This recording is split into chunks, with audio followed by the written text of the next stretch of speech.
안녕하세요. 저희는 서울대학교 원자력공학과 곽승민, 김수현입니다.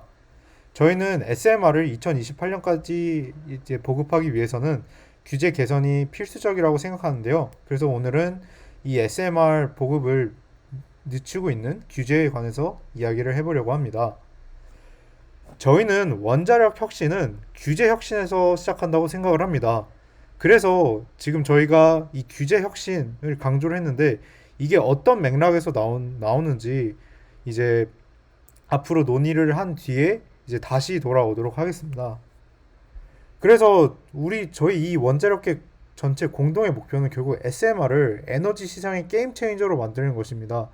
그래서 오늘은 이 SMR과 MMR이 무엇인지, 그리고 이것이 왜 원자력의 미래가 될 것인지, 그 다음에 이것을 지어야 되는데 짓는 과정에서 이 규제의 중요성과 규제가 어떤 역할을 하는지, 그 다음에 실제로 아직 전 세계적으로 SMR과 MMR 더 나아가서 어드밴스 리액터에 대한 규제가 마련되어 있지 않은데 해외에서는 어떻게 이 인허가를 처리하고 있고 어떤 인허가 사례가 있는지, 그리고 이제 가장 마지막으로는 그래서 이 규제를 다른 나라에서는 어떤 식으로 개선을 해나가고 있는지, 그리고 이 논의들을 바탕으로 이제 앞으로 SMR 개발과 원자력의 목표, 그 다음에 규제 개선은 어떻게 이루어져야 되는지 저희의 결론을 내려봤습니다.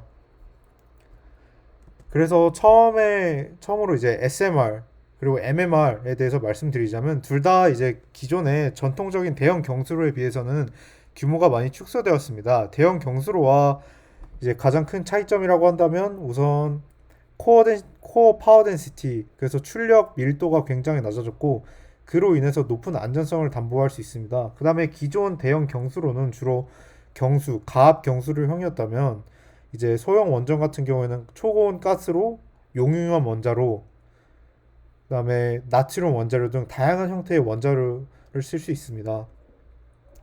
그래서 이것이 왜 그렇게 각각마다 가치가 있느냐 하면은 방금 말씀드렸듯이 노심 열출력이 낮기 때문에 사고 확률이 적고 안정성이 높아집니다. 그다음에 모듈화가 가능하다 보니까 건설비 그리고 사업 리스크가 절감될 수 있어서 이제 대형 원자력을 짓지 못하는 소형 나라나 단체, 혹은 이전에는 국가 단위 사업이었다면 이제는 민간 단위 사업으로 내려와서 조금 더 산업 자체가 활발해질 수 있습니다. 그 다음에 이제 기타 부대 시설과 인프라 비용, 캐피탈 코스트를 상당히 많이 아낄 수 있습니다. 그래서 이것을 어디에 사용하느냐? 그래서 요즘 각각마다 또 그린 수소를 만들려면 열이 필요한데 이때 필요한 열을 공급해 주는 것은 물론이고 각종 산업에서 필요한 공정열을 공급할 수 있습니다. 소형 원자로, 특히 가스炉같은 경우에는 대형 경수로와는 달리 1200도까지 혹은 그 이상의 열도 제공할 수 있기 때문에 상당히 유용하게 쓰일 수 있습니다.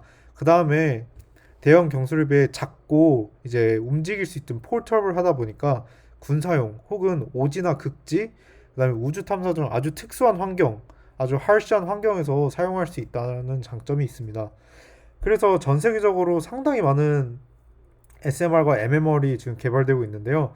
지금 보시면 대한민국 같은 경우도 스마트 원자력을 전 세계 최초로 설계 인증을 받았죠. 그 다음에 이제 지금은 혁신형 SMR, ISMR 개발에 열중을 하고 있습니다. 그래서 전 세계적으로 꼭 경수로 형태뿐만 아니라 뭐 남냉각, 용융원 원자로 MSR 등등 많은 형태의 원자력 SMR이 개발이 되고 있습니다. 그래서 이거를 결국 지어야 되는데 우리가 기술만 개발하고 이제 그냥 디자인만 한다고 지을 수 있느냐? 그것이 아닙니다. 지금 좌측의 6단계는 대한민국에서 원자력을 건설하기 위해서 꼭 거쳐야 할 6단계입니다. 그래서 부지 승인부터 설계 인가, 건설 허가, 운영 허가, 정기 검사, 운영 중간에 정기 검사를 쭉 받고 이제 최종적으로 수명이 다한 원자력 발전소는 해체 승인까지 받아야 이제 원자력 발전소를 짓는 것부터 이제 해체를 함으로써 마무리하는 것까지 한 주기가 완성이 됩니다.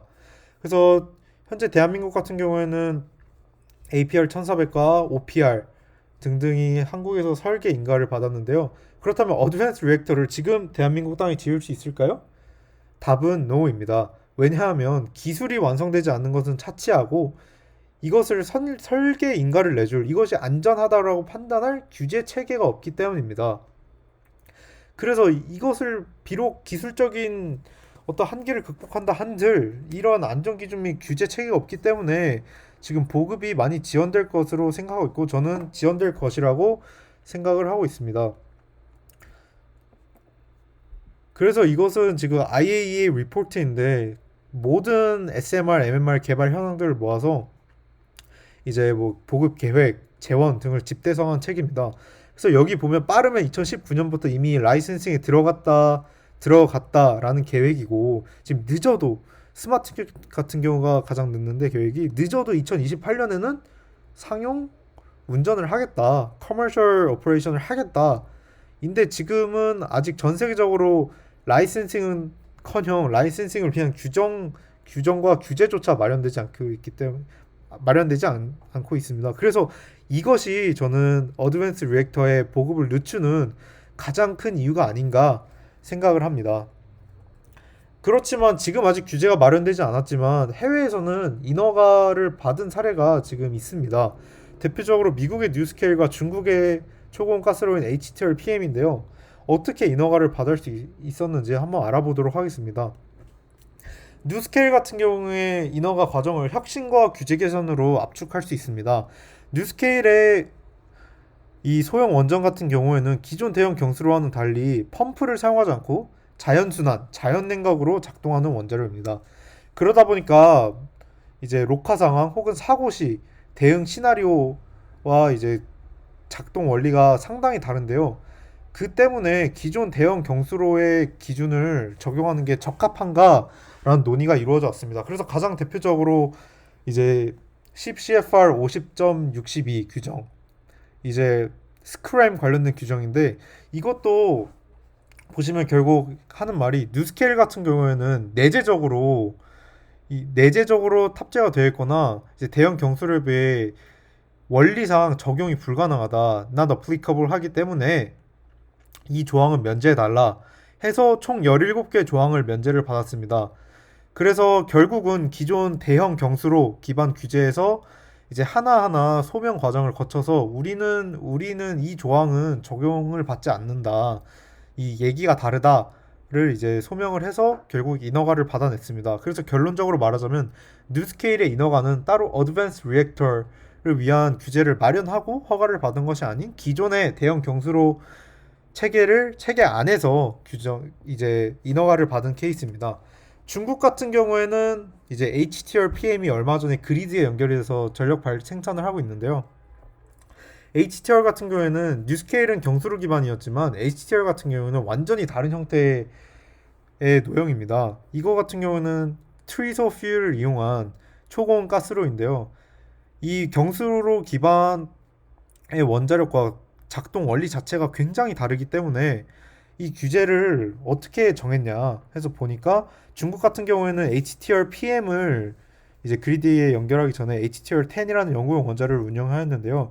이것과 대형 경수로 규제를 연계를 해서 이제 General Safety Design Criteria 기준을 마련을 하고 이것을 통해서 이제 HTR 10 운영을 통한 경험적인 측면과 연관을 시켜서 결국 인허가를 하게 되었습니다. 그래서 정리를 해보자면 미국 경수로 기반 뉴스케일과 HTR PM 초고온 가스로인 HTR PM의 경우에는 이제 그때 디자인에 맞춰서 이제 기본은 대형 경수로 LWR에 초점을 맞춘 규제이지만 이 특별한 노형에 이 포커싱을 해서 그때 소명을 하고 새로운 규제를 만드는 과정으로 해서 인허가를 받았습니다. 그러나 이것을 아까 보셨듯이 굉장히 많은 디자인들이 있는데요. 이것을 다른 디자인에도 적용하려면 그때 적용하려면 하나하나 소명해서 무리가 있다. 그래서 저희는 범용적으로 적용 가능한 규제가 필요하다라고 주장을 합니다. 그래서 이것을 한 단어로 딱 말하면 Reactor General과 Reactor Specific이라고 할 수 있겠는데요.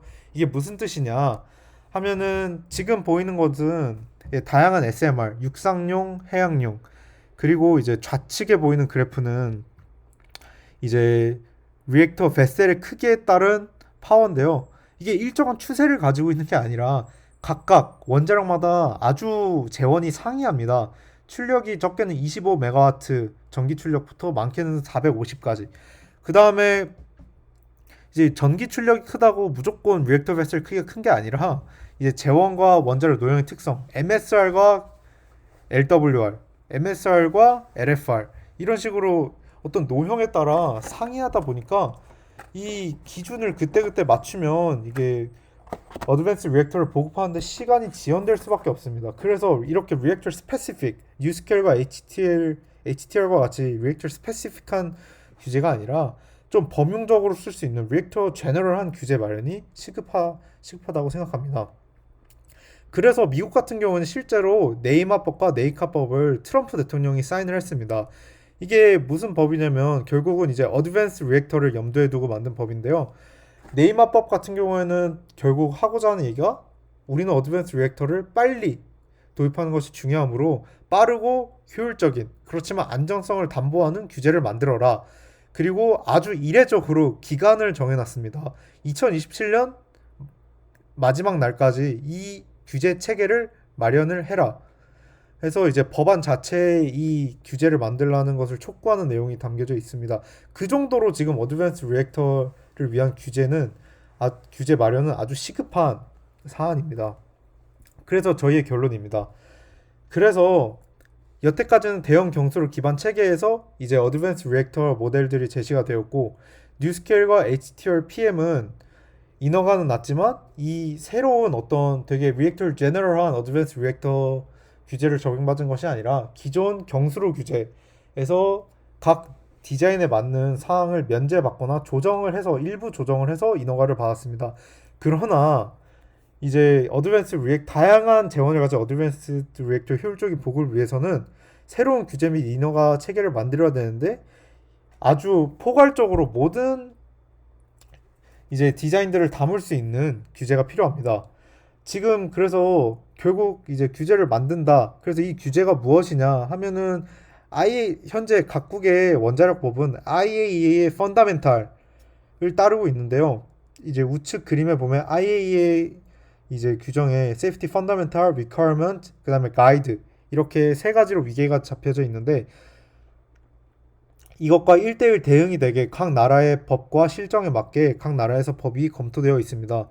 근데 지금 아무리 이 각 나라에서 지금 어드밴스 리액터에 대한 기준을 만든다 한들 IA 기준이 이제 어드밴스 리액터에 맞지 않으면 그것도 그것대로 문제가 생기기 때문에 지금 빠르고 효율적인 도입을 위해서 결국 어드밴스 리액터의 도입을 통해 세계 에너지 시장을 재패를 하려면 국제적으로 이제 서로 협력을 통해서 이 규제 체계를 빠르게 잡아 나가는 것이 매우 중요하다고 생각을 합니다. 그래서 다시 처음 슬라이드로 돌아오겠습니다. 지금 어드밴스드 리액터 연구가 많이 되고 있고 지금 실시간으로 규제 장벽들을 많이 뛰어넘고 있습니다. 그래서 머지않아서 기술적인 한계들은 다 뛰어넘을 수 있을 것이라고 저는 생각을 합니다. 그러나 지금 어드밴스 리액터의 도입을 막고 있는 것은 기술적 장벽이 아니라 규제입니다. 규제가 심해서 그런 것이 아니라 규제조차 마련되어 있지 않기 때문입니다. 따라서 원자력의 혁신, 어드밴스드 리액터의 도입과 어드밴스드 리액터의 혁신은 규제 혁신, 규제 마련에서 시작을 한다고 생각합니다. 그래서 앞으로 이 규제, 리액터 제너럴한 규제를 마련하고 전 세계적으로 어드밴스드 리액터의 도입을 앞당기기 위해서 이 규제에 대한 공부를 더 해보고 싶습니다. 감사합니다.